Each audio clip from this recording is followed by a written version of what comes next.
Cheers and welcome back to my channel. And this will be one of those oh so common retrospectives of the previous year and what next year is going to be. So, just to start out, thank you very much, all of you who watch my channel and engage. I do appreciate it.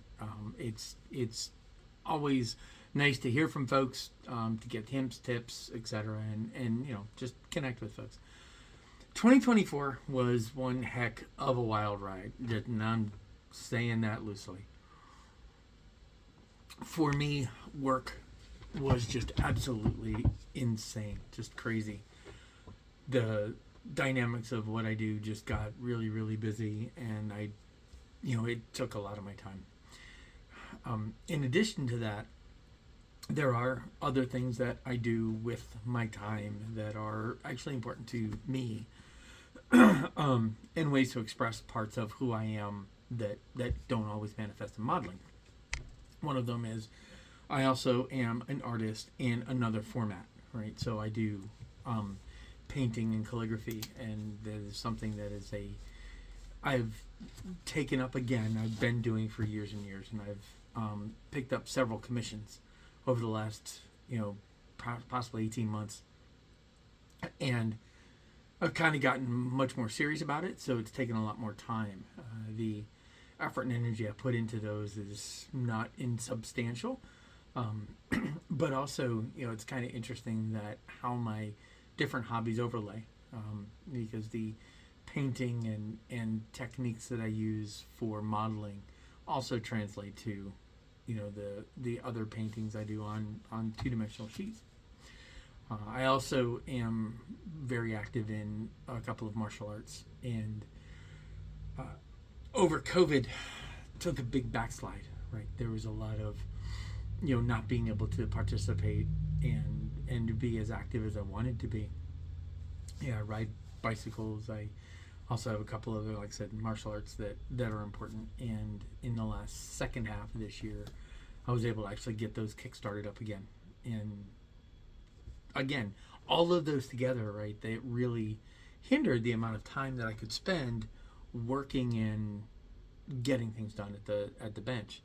The way I work at the model bench, I tend to work at the model bench, about a half hour at a time. I don't usually sit down and spend hours, just hour after hour after hour working on something. It's just my mind just doesn't work that way. But it does. I do work here and there. A half hour here, 45 minutes there, and in those blocks of time, I focus on whatever the particular aspect of a certain build is, and that's just how I function. So I'm hoping to get back into that. But this year I worked on a few projects. I managed to complete some. Most of them are, on the watch list of this, but I can go ahead and go through just a quick recap of the things that I've completed this year. I started the year off doing the 148 scale Hawk, and I added landing gear to this one because I always wanted to display it landed. I know we only ever saw it in the show in space, so I customized it to give it gear so I could display it landed. Eventually I will do a hangar scene with this and the other 148 scale, but it was a fun little build for me to play with, and I was happy with it. Next up is the 148th Corsair. Now, I do wish I had done this with the wings not folded. I did fold it so that, I had better display space on my shelves. I'm starting to run out. And it was a fun build. I really did enjoy doing this one. Like I said, the only regret is I kind of wish I had done the wings extended rather than folded. Next up is the Ukrainian drone, and I forget exactly which drone, so I think it's 71, whatever. This was a very fiddly little thing to put together, but it was something different, right? It was something kind of different, and it was one of the Ukrainian manufacturers, and so it was just something kind of neat to play with. Next up is this little Fiat, and I did this just because I wanted to try and do something that was similar to a car that I had hired when I visited Scotland. It was fun to play, fun to kind of try new techniques. I struggle with doing cars. I haven't done cars in decades, but this kind of came out okay. I was kind of content with it. I then went on and did the Mustang. Now, there's no video for this one because I was just trying out new techniques. Um, it was different, right? The finish of the surface didn't come out that well. Now, I did kind of try to make the engine look a little more realistic, and I'm kind of happy with that. The finish though for the body just doesn't look right. So I got to work on figuring out how to do that better. Finally, it was Scar. So this is the Cylon Raiders Scar from Battlestar Galactica. It did require a good bit of modifications. The front end had to be completely redone because the style of the face of Scar was entirely different from the one that's in the kit. And I also had to change up the rear engines, etc. I did like this. This was one I was kind of content with the result for. So there you go. Okay, and with that, that's what I did. That's what I completed. I think the only thing that didn't have a video was the Mustang, and I was just kind of messing around with that one. So 2025, where am I going with it? Don't know. So this channel, I think there's 1,600 plus. I finally cracked 1,600 followers. That's impressive. Thank you very much. Cheers to all of you for finding my channel at least interesting enough to click subscribe to. I expect that I am going to continue to be working on models at a slightly slower pace than I was in 2022, 2023. The videos will continue to come. Obviously, I'm not going to be doing one a week. That kind of was more than what I was able to do. I'm not sure if I like the update format. Like the format I did for, I think the Scar. I think Scar was one I did. I did the videos like all one build, which is kind of nice.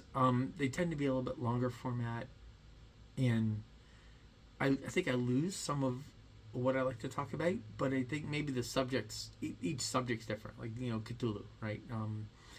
Cthulhu is going to be a big diorama. It's probably going to take me quite a bit of time to work on, and I obviously will not be working on it solely. I have picked up a few kits that, let me rephrase that. My wonderful, amazing wife, Mrs. Mel, gave me 3 kits, one of which is actually something of a holy grail for me, and that is the 1/350th Enterprise. Not the Star Trek one. The 1/350th Enterprise CV6, so the World War II version of Enterprise. And yes, I have in my head the concept of doing that one and then doing the TOS version of the Enterprise and displaying the two of them together. What that does mean, I'm starting to run out of room, so I might be putting some of my completed kits and dioramas up for sale at some point. But that's one of the things on my kit or on my agenda. I have several others. I have some 1/60th scale battle mechs that I really would like to get to. I have a lot of other things. I will probably be slowing down a bit on the art commissions that I've been doing. I've cranked up to really work on. I started some of the techniques I've been working on have been, how when you get to a point where you feel like you're just getting to where you're starting to get to understand a technique and you keep working and it finally clicks. A few techniques have sort of gelled that way.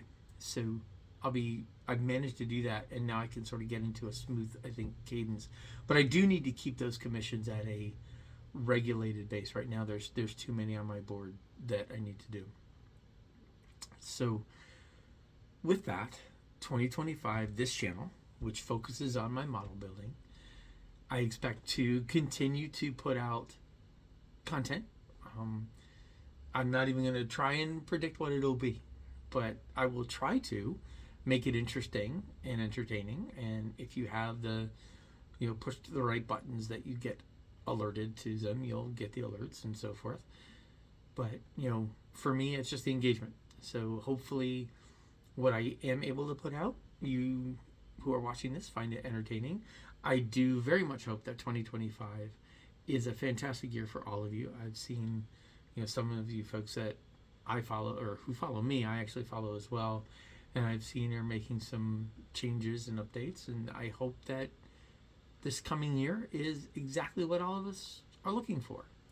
So here's to 2025. May it be amazing and wonderful for all of you, and let's do what we can to make it so. Happy 2025.